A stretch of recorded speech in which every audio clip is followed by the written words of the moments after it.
वृंदावन में मीठे आनंद का अनुभव। सत्य कथा। श्री वृंदावन की ब्रज भूमि में रहने वाला चंदन अपने माँ बाप का इकलौता बेटा था। दिन भर वो ब्रज की रज में लोटपोट होता रहता, अपने सखाओं के साथ अटखेलियां करता, सखाओं के साथ गैया चराने जाता, शाम होने पर यमुना जी में स्नान करके वापस घर आकर माँ बाप के चरण छूकर प्रसादी पाता। यही उसकी दिनचर्या थी। चंदन में धीरे धीरे ठाकुर जी के प्रति सखी भाव जागृत होने लगा। अब वह ठाकुर जी की सखियों की तरह चलता, कभी कभी सर पर चुनरी ओढ़ता और कभी आंखों में काजल लगा लेता। एक दिन उसके मामा जो कि बनारस शहर में रहने वाले थे, वृंदावन आए। जब उन्होंने चंदन को सखी भाव में देखा तो हैरान होकर चंदन की माँ से बोले कि चंदन तो आपका इकलौता बेटा है, इसको थोड़ा पढ़ा लिखा लो ताकि वह कुछ काबिल बन सके।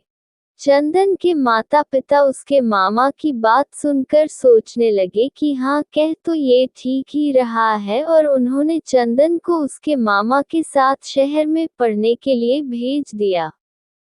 शहर में पहले तो चंदन का मन नहीं लगा, लेकिन धीरे धीरे उसका मन वहाँ लग गया और बड़े अच्छे से पढ़ाई करने लगा। चंदन अब बड़ा होने लगा। चंदन चाहे शहर में रहकर वहां रच बस गया था, लेकिन उसके अंदर ब्रजरज का रस कूट कूट कर उसके प्रत्येक रोम रोम में बसा हुआ था, जो कि उसको कभी भी ब्रज से दूरी महसूस नहीं कराता था। इसलिए वह अपने आप को वहां अकेला नहीं समझता था, क्योंकि वह अपने अंदर ही पूरे आनंद में रहता था। चंदन की कक्षा में एक छात्रा उसकी सखा बन गई, जिसका नाम ललिता था। ललिता के माता पिता का बचपन में ही स्वर्गवास हो चुका था। वह अपने नाना नानी के साथ रहती थी। वह बहुत ही सीधी साधी लड़की थी।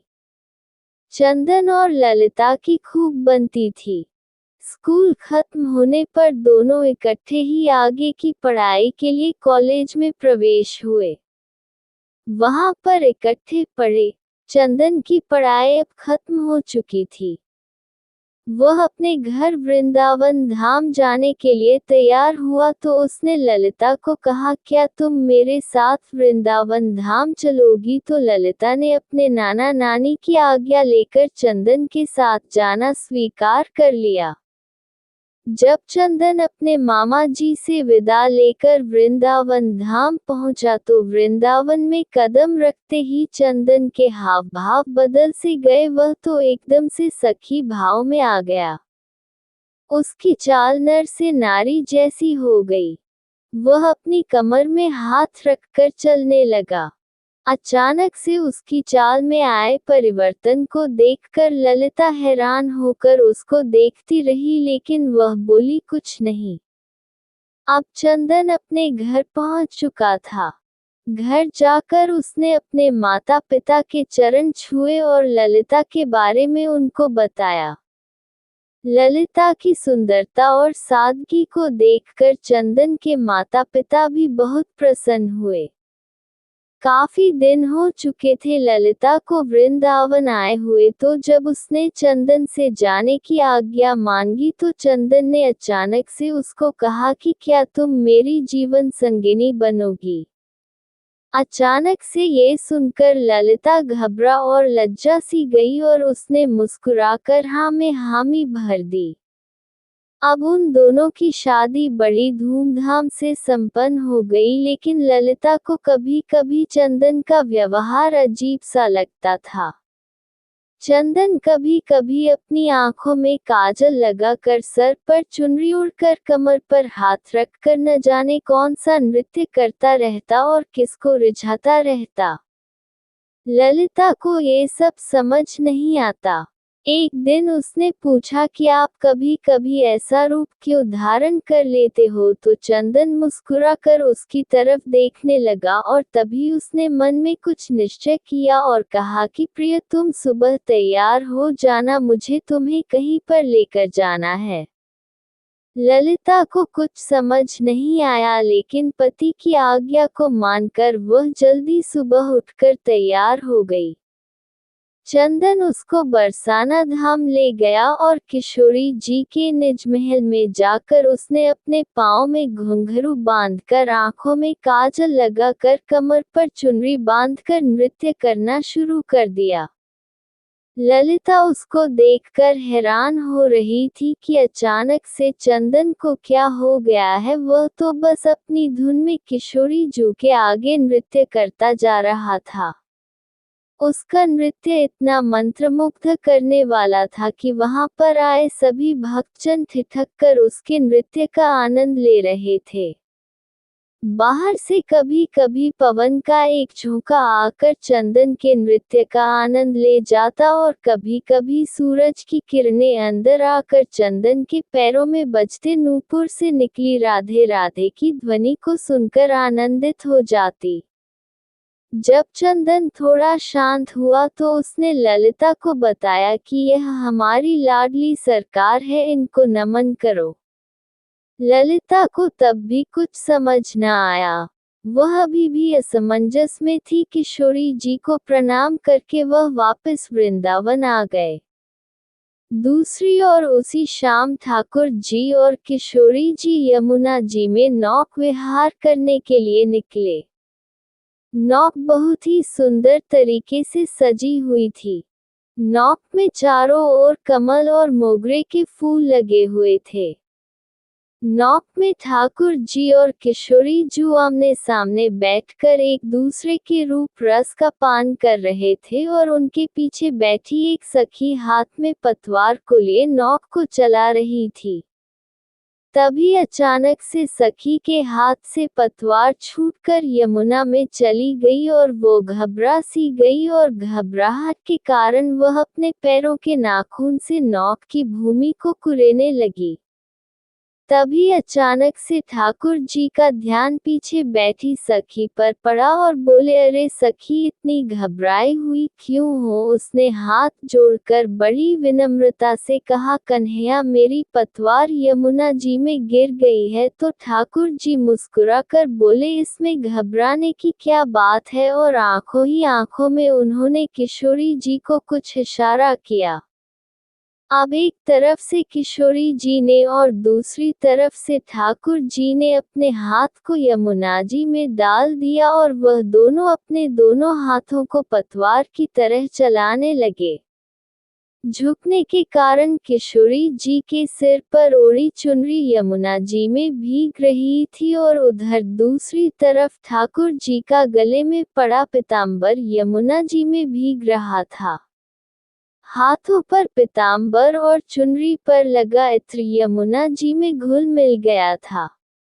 ठाकुर जी और किशोरी जी ने अपने हाथों से उस नाव को किनारे पर लगाया। अगले दिन ललिता की सास और ससुर चंदन के मामा के यहाँ कुछ काम से चले गए। अब घर में ललिता और चंदन अकेले थे। चंदन सुबह सुबह ही अपने काम पर चला गया और ललिता हाथ में मटकी को लेकर यमुना जी से जल भरकर ले आई। आज घर में कोई नहीं था, इसलिए जब ललिता ने मटकी में से जल को थोड़ा सा पिया तो उसमें इतनी सुंदर इत्र की खुशबू को महसूस करके वह बहुत प्रसन्नता से भर गई।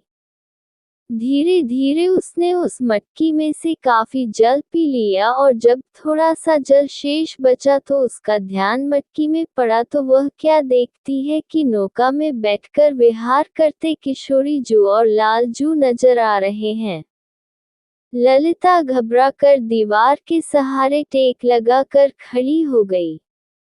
उसको कुछ सूझ नहीं रहा था। मटकी से पिया हुआ जल धीरे धीरे अब उसके पूरे शरीर में फैल गया था। उसकी आंखों में न जाने कैसे अश्रु धारा बहने लगी।